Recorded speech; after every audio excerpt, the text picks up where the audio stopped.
All right, so let's get started talking again about the Civil War. So yesterday we talked about the opening moments of the Civil War, and we kind of set the stage, and we talked about the border states.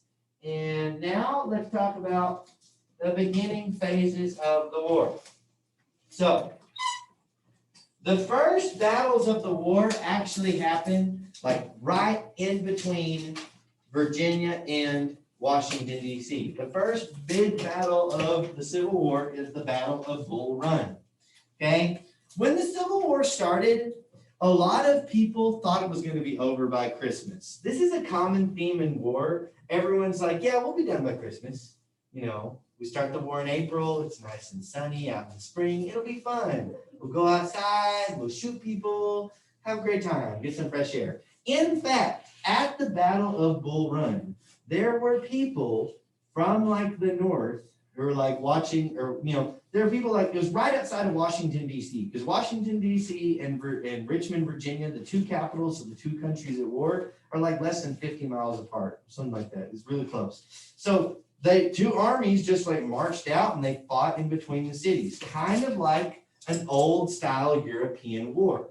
The old way of fighting war was the two countries send out their armies. They have one big battle, one side wins, the other side loses, it's over. Okay? That's not how this war went. There were people that actually went outside and picnicked to watch the first battle. They're like, wouldn't it be a lovely time? We all got together and, put out our little blanket, got out our like sandwiches, and we watched the show. Okay? I'm not joking. They actually did this. And many people in the North thought that the South would crumble. This is not the first time that we have had a rebellion in the United States. Daniel Shays led a rebellion in Massachusetts. There was the Whiskey Rebellion in Pennsylvania in the early republic, and those rebellions crumbled very, very quickly. When South Carolina threatened to secede back when Andrew Jackson was president, Andrew Jackson just basically had to be ready, and the South wilted. Okay? So nobody thought that this was actually going to be a thing. Or a lot of people thought it was just going to we'll shoot the cannons a couple times, the Southerners will run off and the war will be over, we'll take everything back. But this was not how the war was going to be. The Southerners were ready to fight. And the North was not prepared at first. And so in the first Battle of Bull Run, the South wins. The North runs like crazy back to Washington, D.C. with their tail between their legs. And all the people that were picnicking are now running too because the Southern Army is coming. The problem is that the South was not strong enough to actually capture Washington, D.C. in the beginning of the war. Had that happened, the war might have been over and we would be living in the Confederacy, okay, in Texas. Now, that's not what happened because the South won the battle, but they couldn't capture the capital, Washington, D.C., and so the war started to settle into a pattern. The North very quickly realized that they couldn't just roll over the South, okay?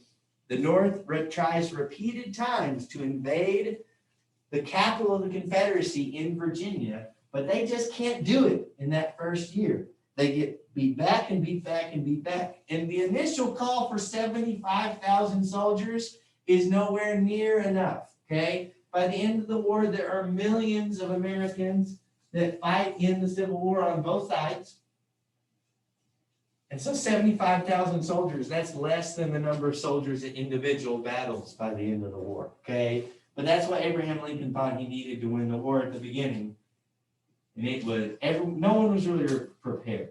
The war dragged on and on and on. Had the war ended quicker, either way, it might have made things a little bit, it would have been a lot different, okay?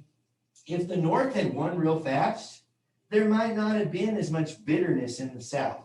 Today, there are still people in the South that are bitter about the end of the Civil War. There's still a lot of resentment about things, and there's a lot of remnants of segregation and anti-Northern feelings in the South.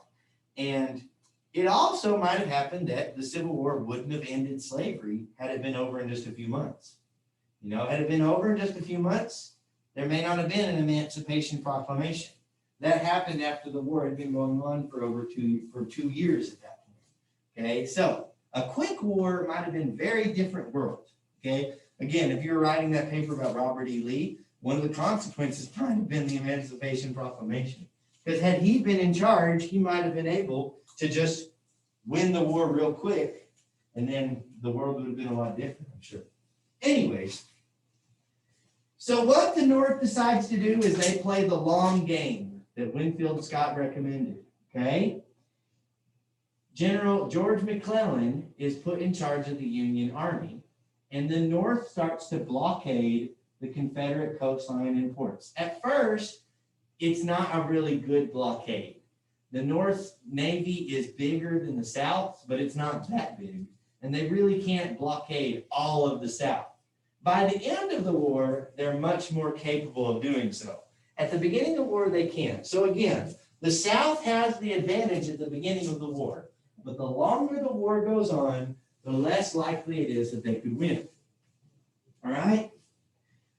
The Civil War sees some of the first uses of ironclad naval vessels, okay? All right, before this, most boats are wood, but people figure out how to make metal-covered ships called ironclads, and we actually see the first battle between two ironclad vessels, the Monitor versus the Merrimack, in the Civil War, okay?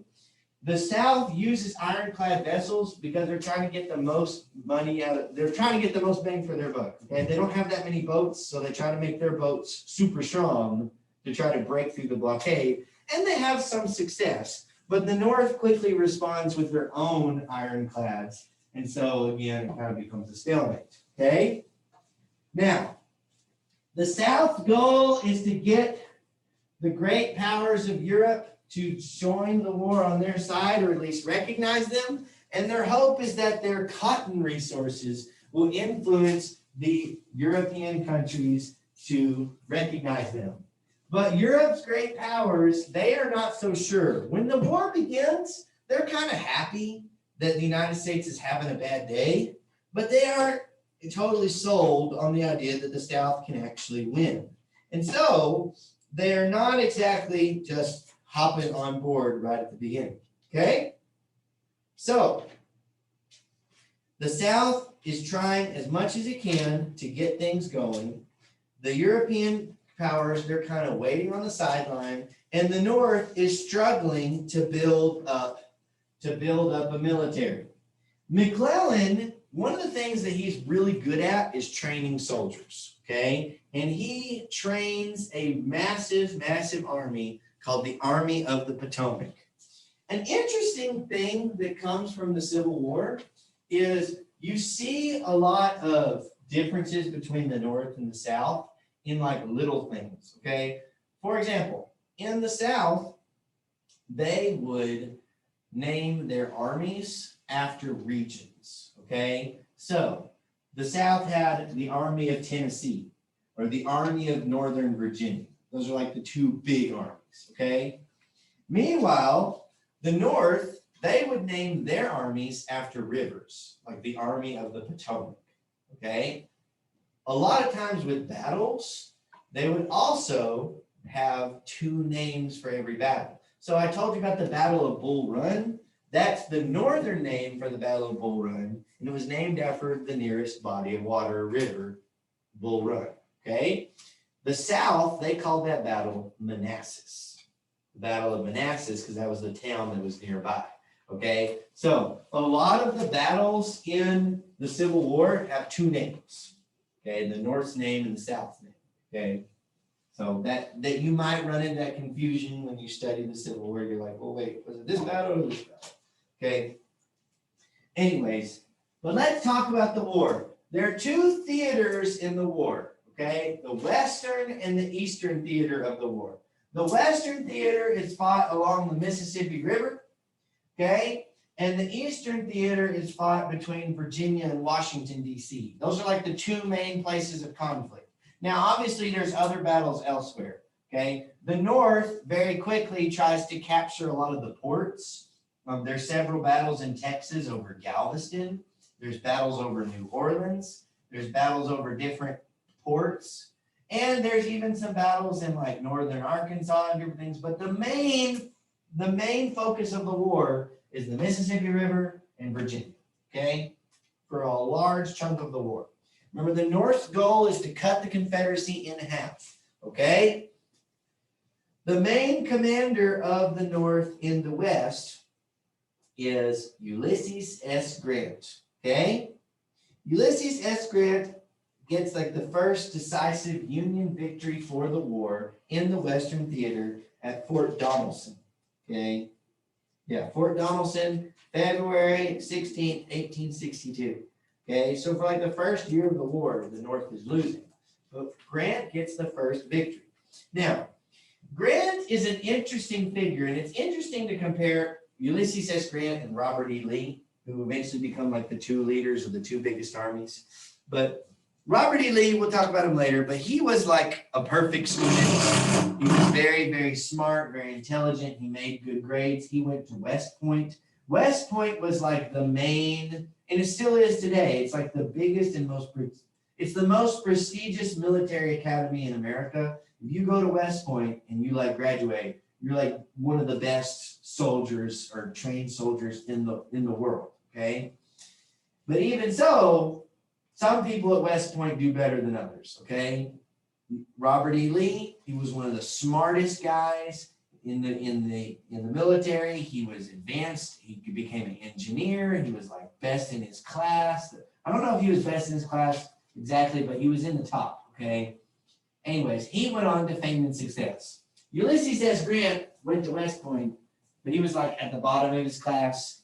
He was always having trouble, okay? He had actually had to resign from the army during peacetime. You see, Grant was one of those soldiers who was really good during a battle, but during peacetime he had trouble. And one of his major problems was he was an alcoholic, okay?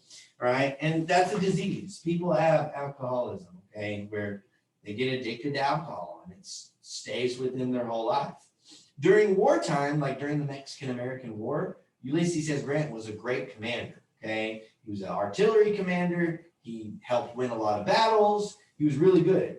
But then after the war ended and he was just at peacetime, it's kind of boring, okay? You hang out at a fort. Maybe you go fight some Indians. Maybe you just hang out. When you're bored and you're sitting around, there's nothing to do, some people turn to alcohol. So he actually had to resign his commission because of alcoholism. Of course, that was something that was hush hush. But because of that, he had been passed over for a lot of promotions and opportunities in life. But when the Civil War happened, he has a chance for redemption, okay? He was just a store clerk in Illinois, but at 39 years old, he volunteered for the army when the Civil War began, and 2 months later, he became a brigadier general. So during the Civil War, they need generals. They're willing to overlook the fact that General Grant was an alcoholic. They're like, it's okay. We need people to fight. So you get a pass. And so Grant quickly becomes very effective, okay? Grant was a quiet and humble guy. He didn't give a lot of indication of his military ability or iron determination just by looking at it. He wasn't like a super impressive person, but he got stuff done, okay? He was very, very alert and calm and clear-headed in battle, and he could absorb details on a map almost photographically. And in battle spread out over miles, he was superb at coordinating an attack, okay? He was really, really good at seeing the big picture, okay? So for example, this is a little bit later in the war, but there's this battle called a town called Chattanooga, Tennessee. General Grant is commanding the Union Army, and he has to organize all sorts of stuff to be able to win this battle. He's got a supply train that's hundreds of miles long. He's got to make sure they get through the wilderness to supply his soldiers. He's got to fight Confederate forces that are literally on mountains. And he was able to figure out, he looked at a topographical map. He found one spot on the battlefield that was a tiny little hill. And he was like, this is where we need to go. And so he used that hill. He was able to basically find one detail on the whole battlefield. He put soldiers in the right space at the right time. He was able to win the battle. I'm not going to go over the whole thing, but it's kind of interesting, okay? And kind of a Civil War now. Anyway, but little tiny things, he would be able to leverage them to win big battles, okay? But also, General Grant was willing to be aggressive, okay? He was the only commander for a long time that actually knew that the North had more soldiers than the South did and actually acted like it. So like McLellan, that guy on the last slide, he loses battle after battle after battle, not necessarily because he's outnumbered, but because he's too cautious, okay? If he doesn't think he can win, McLellan will retreat. Meanwhile, his opponent, Robert E. Lee, was like super just like aggressive. Robert E. Lee, he would be outnumbered and he would attack, okay? And he was able to win because he was so daring. Grant was logical. He was like, I've got more people than they do, let's attack. And so some people criticize Grant because his methods meant that a lot of his soldiers died because he sacrificed soldiers to win battles. But Grant was there to win, and that was his goal. Sometimes he had to make sacrifices, okay? So Grant was able to coordinate attacks well. He took full advantage of the invention of the telegraph, that instantaneous communication by telegraph wire. He uses that to coordinate battles that are spread out across miles and miles of terrain, and he was committed to hard fighting. He would put his soldiers where there was a lot of danger, and he would fight, and he would make sure that they won, okay? So, in the Eastern Front, the South was winning. But in the Western Front, the South was losing. And Grant started capturing major rivers, okay? At the Battle of Shiloh in April 1862, we see the first big, huge battle where we see lots and lots of casualties, okay? General Grant marched south with 40,000 men, but he was surprised on April 6th by General Albert Sidney Johnston at Shiloh, just north of the Tennessee-Mississippi border. Okay, the Confederate commander was killed in that battle. Okay, so the Battle of Shiloh was almost a Confederate victory because they surprised Grant and they almost drove him out and they stopped his attack, but the general died. He was killed in the fighting for the South. And so the South kind of lost their coordination. And by the end of the day, the North had been able to regroup and then counterattack, and they were able to turn a defeat into a victory. Okay? This battle led to a large number of casualties, 23,000. Okay? General Grant, he was aided by his one of his subordinate commanders. His name was William Tecumseh Sherman at this battle, and they become really good partners, and later on they become like the main guys in charge of the whole war. It takes Abraham Lincoln a little while to figure out who to put in charge of the army because a lot of that is political. McLellan was a good general at training troops and preparing troops, but he wasn't a good general at fighting battles. Grant was a good general, but he had a checkered past. And so some people didn't want to hire him as the main general because he was an alcoholic and he had problems. By the end of the war, though, Lincoln is like, we're putting Grant in charge. I don't care. He fights. Okay.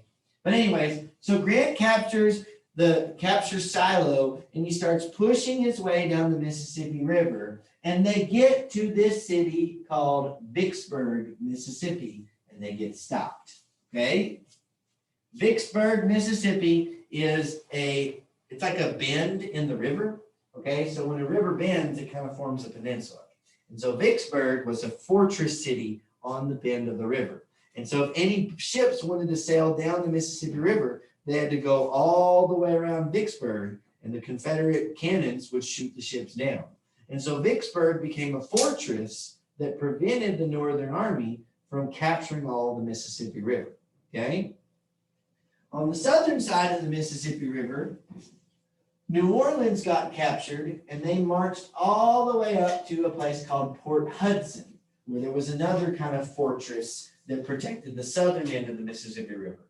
So the North could not capture all the Mississippi River for a few years, till like 1863, for about a year, and that allowed the South to stay connected, okay? And so Grant, his focus is on capturing Mississippi, okay? Meanwhile, in the East, there's a stalemate, okay? Abraham Lincoln felt that General George McLellan had the slows, okay? All right? In 1862, the general had 130,000 troops, okay? And he was very, very reluctant to actually fight. He kept training. He says, we're not ready. We're not ready. And Abraham Lincoln, he's the president. He wants this war to be over. He wants George McClellan to go take his army and go fight the South. But he won't. McLellan wants to train. Grant is over in the West, like duking it out with the South. And McClellan's like, you know what? I think I need a few more soldiers. I think they need to get trained. Okay. And they spend a lot of time in camp. And so Lincoln eventually just like, okay, you've got to go. And so in 1862, we have what's called the Peninsula Campaign, where instead of attacking Virginia across the rivers, they sail by boat and they land on a peninsula in Virginia, okay? And they start inching their way towards Richmond, okay? In May of 1862, McLellan got within 5 miles of Richmond. The general of the Confederacy at this time is Joseph Johnston. He attacks him, and McLellan could barely escape, okay? Johnston, the general of the South, gets wounded. And Johnston was an okay general, but when he got wounded, that was actually better for the South because Robert E. Lee became the main guy in charge. And Robert E. Lee, he is probably the most successful general in the Civil War, even though he was fighting for the South, okay? Because Robert E. Lee was daring, okay? He loved chess, okay? Robert E. Lee loved chess. And war, to him, a lot of times it felt like a chess match. But both pieces are moving at the same time, and you can't see what the other side is doing, okay? But in chess, some people are very cautious, and some people are aggressive. Robert E. Lee was aggressive. He was willing to use surprise attacks, okay? Daring strategies, cunning, okay? He would use deception, and he would fight. And McLellan, who was always cautious and doubting himself, he felt like this was a bluff, okay? So, in chess, this is like a little chess thing. There are things that you can do to rattle your opponent, okay? You can move certain pieces forward unexpectedly, and a cautious opponent might think, oh my goodness, he's got a plan. I'm going to retreat. When actually you may not have a plan at all, okay? All right? Or you can bluff, all right? You know, if you're playing a game of poker and someone decides, okay, I'm all in. Well, everybody else is just going to fold because, like, oh, he's got like 4 aces or something if you went all in. And then he had like a pair of 2s, okay? All right? Robert E. Lee didn't have as many soldiers as McLellan did most of the time. He didn't have as many supplies, but he acted like he did. And McLellan, he was like, oh my goodness, we're outnumbered. They're attacking us. That must mean we're outnumbered. Because remember, I told you about the math yesterday. The math is normally if you have 3 times what your opponent has, you can attack and win. Okay? McLellan knows this. Robert E. Lee knows this. So if he attacks, McLellan thinks, oh, I'm outnumbered 3-1. Let's retreat because he attacked. Okay? So McLellan is trying to predict what Robert E. Lee is doing, and Robert E. Lee is trying to predict what McLellan is predicting him, and it's like a chess match. You're trying to predict the moves in the future. Okay? And so Robert E. Lee is seeing the chessboard way ahead of McLellan does. And so he bluffs and he actually drives out McLellan from the South and defeats him. Okay? And Robert E. Lee continues to defeat him. And Abraham Lincoln goes through several generals before he finally finds a guy that can beat Lee, and that's Grant. Okay?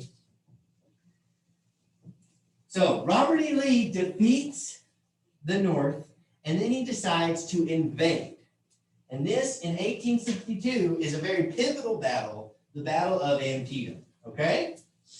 Robert E. Lee invades Maryland, and what he does is he doesn't go directly for Washington, D.C. He goes around it, because Washington, D.C., the direct approach is protected.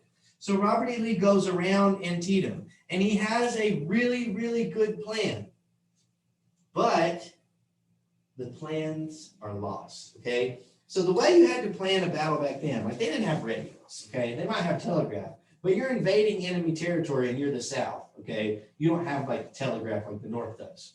So they would draw up the plans on paper and they would distribute them to the different commanders who each had their own part to play. And so each commander of like different regiments or different sections of the army, they would have instructions that they would have to follow. Okay, so the main commander, Robert E. Lee, he draws out all the plans and he sends them out with messengers. Well, one Confederate messenger wrapped up a few cigars with the plan 191 and dropped it in Maryland. And the Union found the plan. So the Union has the complete and total plan for the rebel battle. Okay? So the whole surprise attack is foiled. McLellan knows exactly how many soldiers Robert E. Lee has. He knows exactly where Robert E. Lee is going. He knows what Robert E. Lee is planning. So McLellan should be able to slam dunk whoop Robert E. Lee. It's like if you were playing football and you knew exactly what the other team was going to call on their offensive play. Okay? Like you're pulling a New England Patriots or whatever. Okay? All right. Anyways. Like he's like the New England Patriots. He's got the other team's plan, okay? But McLellan doesn't win the battle. He's a tie. Robert E. Lee is that good of a general, and McLellan is that bad of a general, that even when McLellan knows exactly what Robert E. Lee is doing, he can't actually beat him. Antietam turns into a bloody stalemate, and neither side wins. Okay, all right. We'll pick up there tomorrow, but that's a turning point right there. Had Robert E. Lee's plan not been captured, he might have won that battle. And he might have been able to capture Washington, D.C. All right. If y'all have a question on your paper, I'm more than happy to help you. Okay, I'm going to stop the recording right now, and we can talk about it.